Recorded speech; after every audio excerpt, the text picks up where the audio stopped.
नमस्कार, मी उमास किचन मध्ये आपलं स्वागत आहे। आज आपण बघणार आहोत गुलाबजाम। गुलाबजाम साठी लागणारे साहित्य बघूया। त्यासाठी मी इथे अर्धा किलो फ्रेश खवा घेतला आहे। अर्धा किलो खव्यासाठी मी इथे 1 वाटी मैदा चाळून घेतला आहे।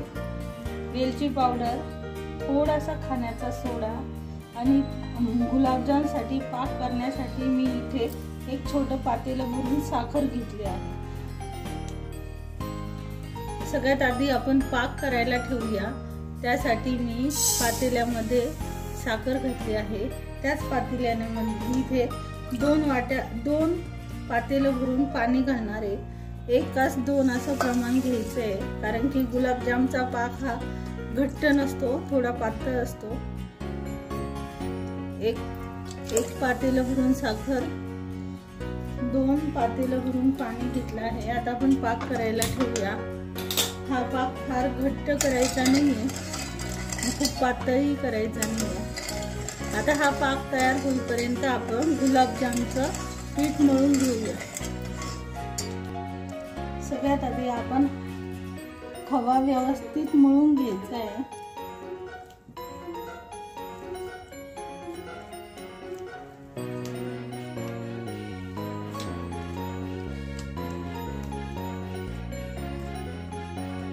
एकदम फ्रेश खवा आहे। खव्याचे गुलाबजाम चवीला फार छान लागतात। आता याच्यामध्ये आपण मैदा घालून घेऊया। वेलची पावडर घालून घेऊया आणि थोडासा खाण्याचा सोडा घालायचा। आता हे पीठ आपण व्यवस्थित मळून घ्यायचं आहे।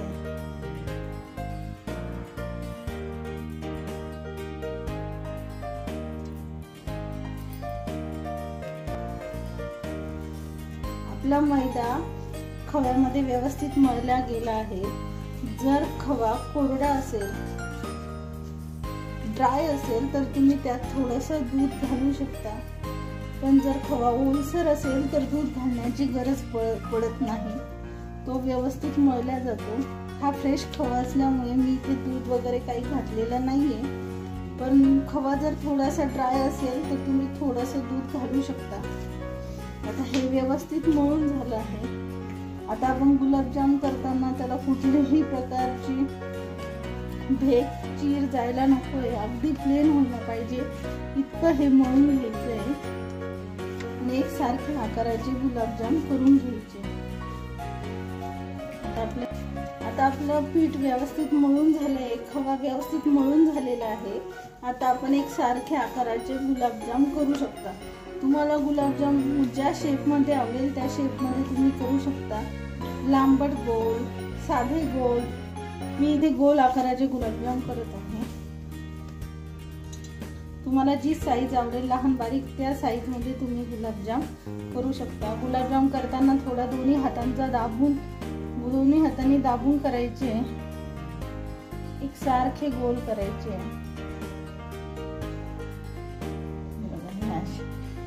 प्लेन झालाय, कुठेही चीर गेली नाही।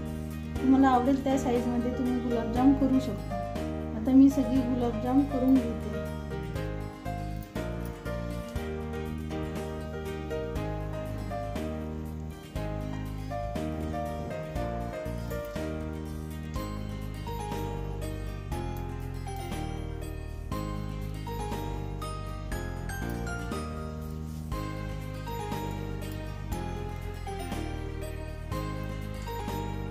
आपले सगळे गुलाबजाम वळून तयार आहे। आता आपण पाक तयार झाला आहे का नाही तो बघूया। आपला गुलाबजामचा पाकही इकडे तयार आहे। आता आपण गुलाबजाम तळायला घेऊया। आपलं तेल तापलं आहे। तेल एकदा तापून घेऊन थोडंसं नॉर्मल टेम्परेचरला तापायचं आहे, खूप कडक नाही करायचंय आणि गॅस बारीकच ठेवायचा आहे। गुलाबजाम तळताना गॅस नेहमी बारीकच ठेवायचा आहे। बारीक गॅसवरच गुलाबजाम एकसारख्या रंगावर तळत राहायचे।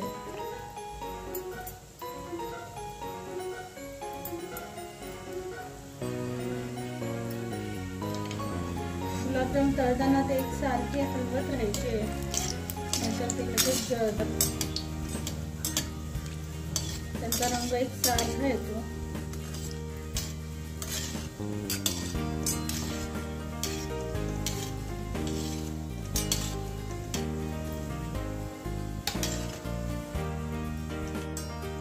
आपले गुलाबजाम चांगले छान असा रंग आला आहे. आपले गुलाबजाम तळले आहे. आता आपण हे तेलातनं डायरेक्ट गरम पाकात घालूया, म्हणजे ते व्यवस्थित मुरतील.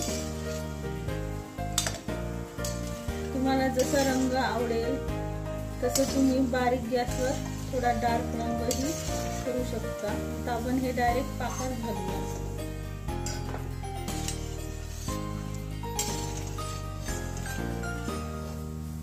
पण तळलेले गुलाबजाम डायरेक्ट पाकात सोडले आहे. आता अशाच पद्धतीने मी सर्व गुलाबजाम तळून घेत आहे.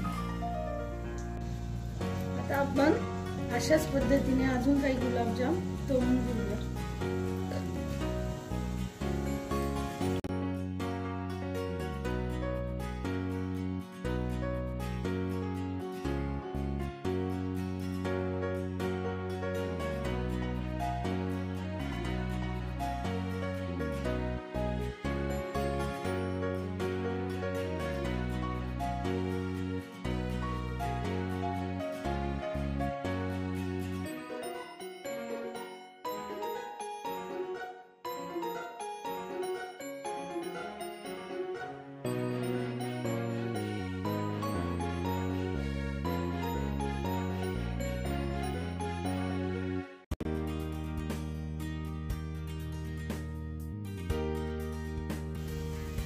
तळलेले गुलाबजाम आपण पाकात सोडून घेऊया.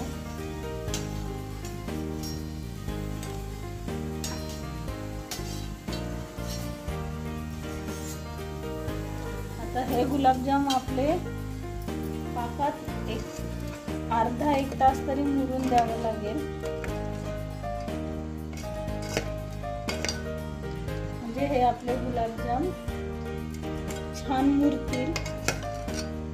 जर तुम्हाला पाहुणे येण्यासाठी गुलाबजाम करायचे असेल तर तुम्ही सकाळी करून ठेवले तर संध्याकाळपर्यंत हे छान मुरतात.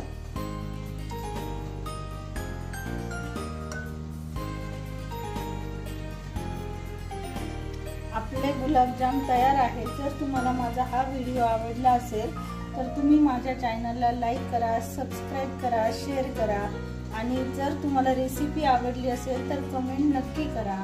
थँक्यू.